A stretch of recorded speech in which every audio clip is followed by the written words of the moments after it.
నమస్కారం. న్యాయ వ్యవస్థ అంతర్గత విధానాలను ఛేదించే ఈ ఎక్స్ప్లెయినర్కు స్వాగతం. ఉస్మానియా యూనివర్సిటీ లా ప్రొఫెసర్గా ఈరోజు న్యాయస్థానాలు చట్టాలను, వాటిలోని పదాలను ఎలా అన్వయిస్తాయో అంటే ఎలా ఇంటర్ప్రెట్ చేస్తాయో మనం వివరంగా మాట్లాడుకుందాం. ఉస్మానియా యూనివర్సిటీ ఎల్ఎల్బి సిలబస్ స్ఫూర్తితో రూపొందించిన ఈ సెషన్లో జడ్జీలు చట్ట పుస్తకాలలోని అక్షరాలకు ఎలా ప్రాణం పోస్తారో, అవి వాస్తవ ప్రపంచంలో ఎలాంటి మార్పులు తెస్తాయో కొన్ని ఆసక్తికరమైన కేస్ స్టడీస్ ద్వారా డీకోడ్ చేద్దాం. ఈరోజు మనం చర్చించబోయే ముఖ్యాంశాలు ఇవే. పదాలతో వచ్చే చిక్కులు మొదలుకొని కోర్టుల పూర్వ తీర్పుల ప్రభావం వరకు చట్టాల అన్వయింపు ఎలా పరిణామం చెందిందో ఈ 6 విభాగాల్లో చూద్దాం. ఇక ఏమాత్రం ఆలస్యం చేయకుండా డైరెక్ట్గా టాపిక్లోకి వెళ్ళిపోదాం. విభాగం 1. పదాలతో సమస్య. కోర్టు హాల్లో ప్రతి న్యాయవాదికి, జడ్జికి ఎదురయ్యే అతిపెద్ద సవాలు ఇదే. అదే చట్టపరమైన భాషలో ఉండే సహజమైన అస్పష్టత. ఇక్కడొక చిన్న లాజిక్ అర్థం చేసుకోవాలి. కోర్టులు ముందుగా చట్టంలోని పదాలను అక్షరాల చదువుతాయి. దాన్ని ఇంటర్ప్రిటేషన్ అంటాం. కాని కొన్నిసార్లు ఆ చట్టాన్ని సరైన కోణంలో అమలు చేయడానికి ఆ పదాల వెనుక ఉన్న అసలు ఉద్దేశ్యాన్ని నిర్మించాల్సి ఉంటుంది. ఎగ్జాక్ట్గా దాన్నే కన్స్ట్రక్షన్ అని పిలుస్తారు. విభాగం 2. అక్షరార్థ అన్వయం యొక్క పరిమితులు. చట్టాలను ఎటువంటి లాజిక్ లేకుండా రాసి ఉన్నది ఉన్నట్లుగా గుడ్డిగా ఫాలో అయితే ఏం జరుగుతుందో ఇప్పుడు చూద్దాం. ఒకసారి ఆలోచించండి. ఒక ఓటరుగా నటించి దొంగ ఓటు వేయడం నేరం.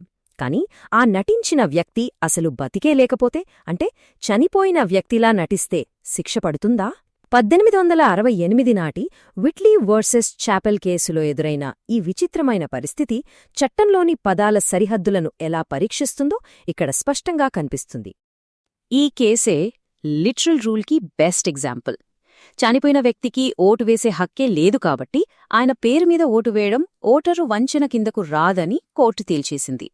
అంటే అక్షరాలను యథాతథంగా తీసుకోవటం వల్ల నేరం జరిగినప్పటికీ నిందితుడు ఈజీగా తప్పించుకున్నాడన్మాట. ఎంత విచిత్రంగా ఉందో కదూ. విభాగం 3. The mischief rule. అక్షరాలకు మాత్రమే కట్టుబడితే ఇలాంటి తిక్క తీర్పులొస్తాయి కాబట్టే దానికి విరుగుడుగా ఈ మిస్చీఫ్ రూల్ లేదా హాని నివారణ నియమం తెరపైకి వచ్చింది. ఇక్కడ నిజంగా ఆశ్చర్యపరిచే విషయమేంటంటే 1884లోనో జరిగిన చారిత్రక హెడెన్స్ కేసు ఇప్పటికీ ఆధునిక న్యాయపరమైన సమస్యలను ఎలా డీల్ చేయాలో నేర్పుతోంది. చట్టం ఏ సామాజిక జాఢ్యాన్ని లేదా హానిని నివారించడానికి పుట్టిందో కనిపెట్టాలని జడ్జిలకు ఇది దిశానిర్దేశం చేస్తోంది. అందుకే చట్టం అసలు ప్రయోజనాన్ని కాపాడాలంటే జడ్జీలు ఈ 4 అంశాలను తప్పకుండా పరిగణనలోకి తీసుకోవాలని హేడెన్స్ కేసులో కోర్టు స్పష్టం చేసింది. చట్టాన్ని గుడ్డిగా చదవడం మానేసి అది ఏ అన్యాయాన్ని ఆపడానికి తీసుకురాబడిందో అర్థం చేసుకోవడానికి ఇదొక అద్భుతమైన ఫ్రేమ్వర్క్. విభాగం 4. మెరుగైన సమాజ నిర్మాణం. సరే, ఇదంతా థియరీ. మరి ఈ అన్వయింపు పద్ధతులు సమాజంలో అట్టడుగున ఉన్నవారిని ప్రాక్టికల్గా ఎలా రక్షిస్తాయో ఇప్పుడు విశ్లేషిద్దాం.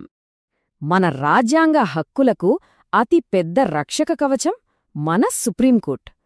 ప్రజల ప్రాథమిక హక్కులను కాపాడేందుకు సర్వోన్నత న్యాయస్థానం ఈ చట్టాల అన్వయింపు పద్ధతులను ఎలా వాడుకుందో చూస్తే మనం నిజంగా ఆశ్చర్యపోతాం. లా చదివే ప్రతి ఒక్కరికీ తెలిసిన ఒక ల్యాండ్మార్క్ కేస్ ఓల్గా టెలిస్ కేస్. రాజ్యాంగంలోని ఆర్టికల్ 21 జీవించే హక్కు గురించి చెప్తుంది. కాని జీవనోపాధి హక్కు గురించి అందులో డైరెక్ట్గా ఎక్కడా లేదు. అప్పుడు కోర్టేం చేయాలి? అక్కడే కోర్టు ఒక లోతైన నిర్ణయం తీసుకోవాల్సి వచ్చింది. ఇక్కడే ప్రయోజనకరమైన నిర్మాణం లేదా బెనిఫిషియల్ కన్స్ట్రక్షన్ అనే కాన్సెప్ట్ వాడారు. దీని ద్వారా కోర్టు జీవించే హక్కులో జీవనోపాధి హక్కును కూడా కలిపేసి చట్టాన్ని ప్రజల వైపు నుంచి విస్తృతంగా అన్వయించింది. కేవలం పుస్తకాల్లో ఉండే సిద్ధాంతం వాస్తవ ప్రపంచంలో ప్రజల బతుకులను ఎలా మారుస్తుందో చెప్పడానికి ఇంతకంటే గొప్ప ఉదాహరణ ఉంటుందా? విభాగం 5. న్యాయపరమైన సంయమనం వర్సెస్ క్రియాశీలత. కోర్టులు చట్టాల అర్థాన్ని ఇలా సమాజం మేలుకోసం సాగదీస్తున్నప్పుడు ఒక పెద్ద సైద్ధాంతిక ఘర్షణ మొదలవుతుంది. అదేంటో చూద్దాం. ఇది చాలా ఇంట్రెస్టింగ్ డిబేట్. జడ్జీలు చట్టాలను రాసినప్పుడు ఎలా ఉన్నాయో, వాళ్లు ఏ ఉద్దేశంతో రాశారో దానికి మాత్రమే కట్టుబడి ఉండాలా?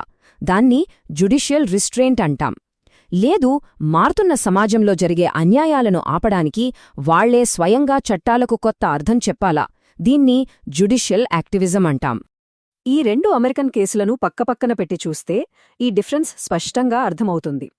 హెల్లర్ కేసులో అసలు ఆ చట్టం ఉద్దేశమేంటి అనే పాత చరిత్రను మాత్రమే తీసుకున్నారు.